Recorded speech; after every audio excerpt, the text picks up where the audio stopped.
Hello, welcome to Workplace Wake Up. I'm Jen Shaw. Every week I spend about 15 minutes covering legal developments, introducing you to interesting guests, and providing some entertainment to start your workday. Hello everyone, welcome to the official first day of summer. Wow, time is going so quickly. I feel like we just had the winter holidays and spring break, and now school is out, and here we are in the full throes of a Sacramento summer. If you have not spent a summer in Sacramento, well, it's hot.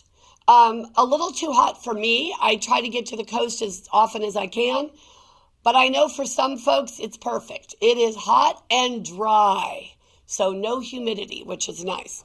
All right, why are we talking about weather? Well, we're talking about weather because dress code issues come up a lot in warm weather. So obviously, no matter where you work, you have some expectations about what people should be wearing, right?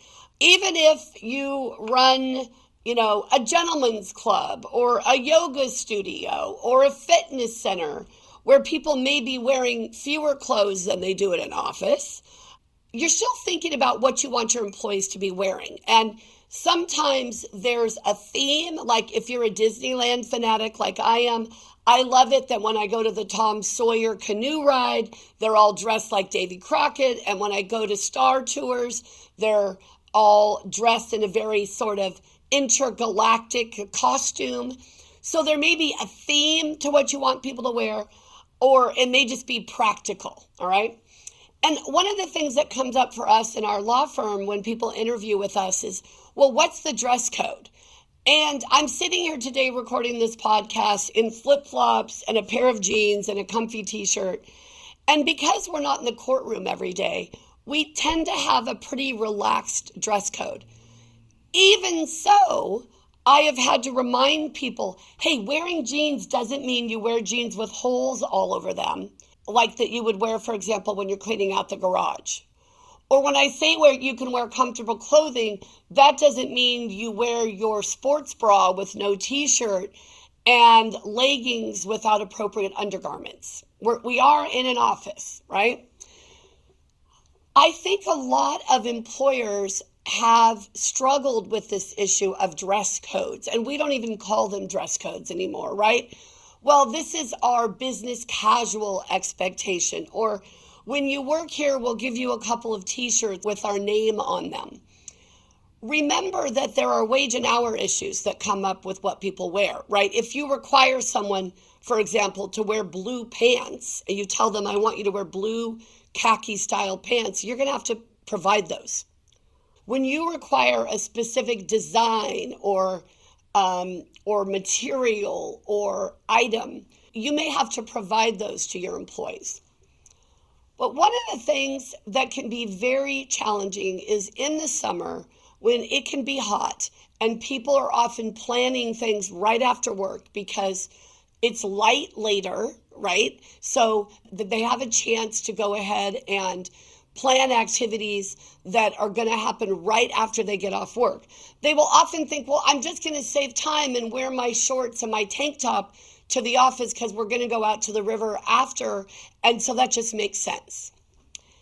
And unfortunately, many of us who run businesses are harder on the women in our organizations, the folks who dress in a feminine style, than we are the rest of the folks.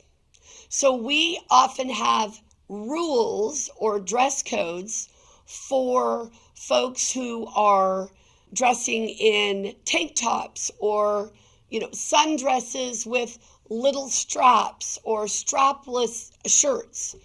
We often don't think about, okay, well, the guys in the office are wearing shorts and a t-shirt. Do we care if they wear a tank top? And this might seem so crazy to you, but I cannot tell you how many clients I've had recently where employees are really pushing the envelope. They are used to working at home, many of them, and then when they come to work for their 1 day a week or their 1 day a month or whatever their hybrid schedule is, they're wearing their pajamas essentially, big sweatpants and a holey t-shirt and their slippers. Do you have a right as the employer to say, hey, you know what? I need you to dress up a bit. Could we not have holey jeans? Could we not have yoga stretch pants? Could we not have running bras? Could you not go shirtless, guy, when you're loading the truck? Okay, you got to at least have something covering the top part of your body. Yes, you can do that. You have every right to dictate what you want your employees to wear when they are working. Now, as I said, if you go too far in terms of a distinctive design or style or color, you may be forced to pay for those items, right? So either provide them to the employee or reimburse them when they buy them. But you can certainly have rules such as, no short shorts, no tank tops, no spaghetti straps, your midriff must be covered.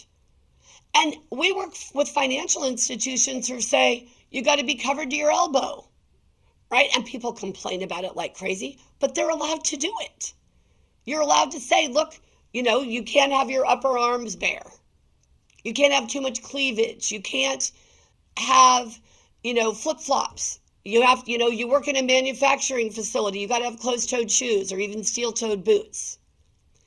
Now, one of the things I want you to think about from an HR perspective is how to rein in folks in your organization, leaders in your organization who might be going too far.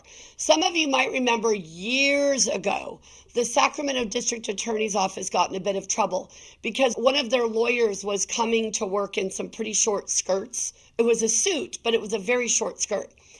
And so they started making this particular attorney turn around in front of them before she went to court so they could measure the length of her skirt. That didn't go over very well for a lot of different reasons. And I don't even know who was making the decision. I'm not blaming anybody. I wasn't involved in it. I just read it in the paper. But what's interesting to me is they were enforcing a rule that was very rigid. Your skirt cannot be more than 1 inch above your knee. And then they decided they were going to measure that distance to make sure that this particular employee was complying. These days, not a great idea. So I want you to think about when a leader comes to you and says, I want to have this new dress code, or I want to have this new dress requirement, or I don't want to allow people to do X or Y. I want you to think about, okay, does it make sense, first of all? Is it a rule that makes sense? When my daughter, she's in middle school right now. Well, actually, she's out of 7th grade. Thank heavens. What a nightmare 7th grade was. So glad to have that year behind us. So she'll be going to 8th grade next year. But she started picking out her own clothes. And we had a lot of discussions about, well, how low can your jeans be? How short can your shirts be? What shoes do you need to wear? She goes to a Waldorf school, so she's outside a lot. So no, you can't wear flip-flops. There are rattlesnakes on the campus. You got to have closed-toed shoes, right? And she's been very flexible. She's done a great job. But it's interesting to me. I'll drive up and I'll see kids dressed a certain way and I'll think, wow. I don't know that I would let Ella wear that to school. And the school doesn't even have a dress code policy. Their only thing they don't want is have any kind of advertising or commercial images on a shirt, for example, or a hat. Otherwise, they want the children to be able to express their individuality. Well, I get it. I respect that. But I've had to adjust my ideas of what I wore in school, so many years ago, 50 some odd years ago, to really think about, okay, what is appropriate? That term in and of itself is very risky. What do we mean by appropriate? Who determines what is appropriate? Do we apply the same standards to everybody in the workplace, regardless of their gender identity, regardless of their sex? So these dress code issues can get you in a lot of trouble if you're not careful.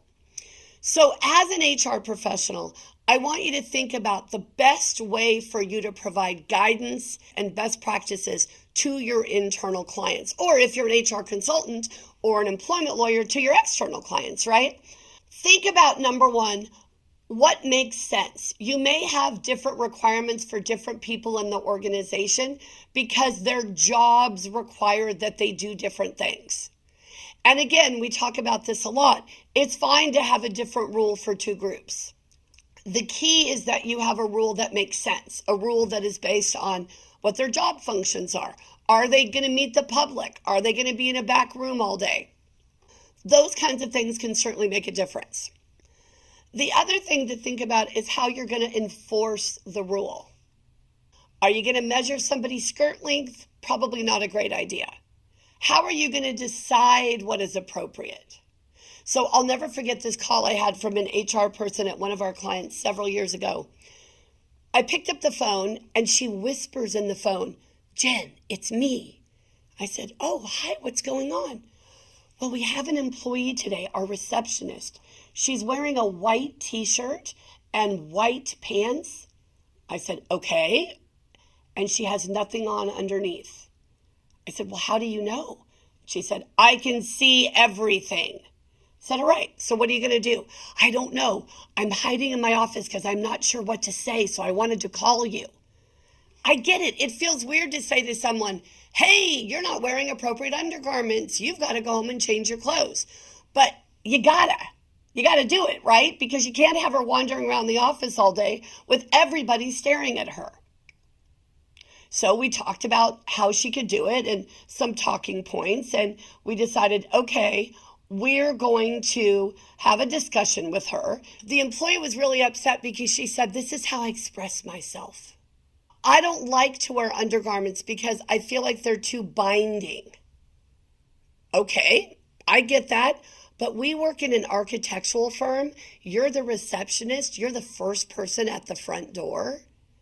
You're going to have to dress a little more professionally. You're going to have to wear undergarments. By the way, the white pants and the white shirt wouldn't have been a problem at all if she had worn something underneath. So it was not a fun conversation. The employee was not happy, but the HR person had to do that. So I want you to think about how you're going to enforce the policy. The other thing you've got to do is be willing to change the rules. Our expectations change. My grandmother, who passed away, almost 20 years ago when she was 93, she would never, ever go anywhere in pants. She occasionally would wear pants to clean around the house or to work in her garden. But if she ever went out, you would never catch her in a pair of pants. Always a dress. Well, I don't remember the last time I wore a dress, right? So things change, times change, expectations change. So you've got to be flexible. And it's a real benefit to your internal and external clients when you can help them sort this out. Not having an emotional reaction to what somebody is wearing, right? The first thing I thought of when Ella came out with this sort of bare midriff and jean outfit was, people are going to be staring at you. You look like you're 18 years old. This isn't good. Like you're in 7th grade. I don't want you to get unwanted attention, right? But we had to come up with a compromise because that was my emotional reaction. And there are a lot of personal viewpoints about this, folks, and I know that. And I'm not pretending here like I've got all the answers. Quite the contrary, I don't. What we need to do, though, is talk to each other, communicate, figure out what makes sense. Does it really matter if somebody comes in wearing sweatpants and a t-shirt and their flip-flops if they're in the back of the office? Well, studies from 10 years ago said that when employers allow people to dress casually, there's more inappropriate conduct. People are less efficient. People are less productive. I don't know if that's still the case. You have to judge that for yourselves. But there were several studies that had those findings. Think about what makes sense for your organization. Communicate it and then fairly enforce it.